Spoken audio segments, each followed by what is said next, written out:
So, can you play Fortnite on a Mac? Yes, but there are some limitations. Here's everything you need to know. Direct download, not available. You can't download Fortnite directly from the Mac App Store or even from Epic Games. This is because of an ongoing legal dispute between Epic Games and Apple, which means the latest version is no longer available for Mac OS. Luckily, there are a couple of ways to still play Fortnite on your Mac, GeForce Now. You can stream Fortnite using NVIDIA's GeForce Now cloud gaming service.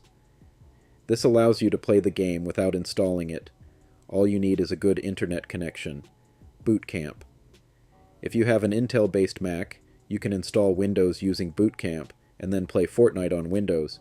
However, this method won't work for Apple Silicon Macs, M1, M2, M3, or M4 Macs. Performance limitations.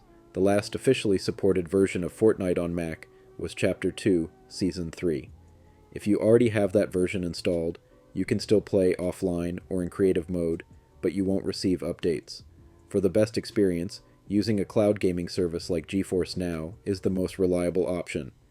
So, while playing Fortnite on Mac is possible, the best way to enjoy the game is through GeForce Now, or by setting up Windows on an Intel Mac. I've linked a video in the description that shows you how to play Fortnite on Mac using GeForce Now. Just click on it and you'll learn exactly how to do it. If this video helped, don't forget to leave a like and subscribe for more gaming tips and tutorials. Thanks for watching, and I'll see you in the next one.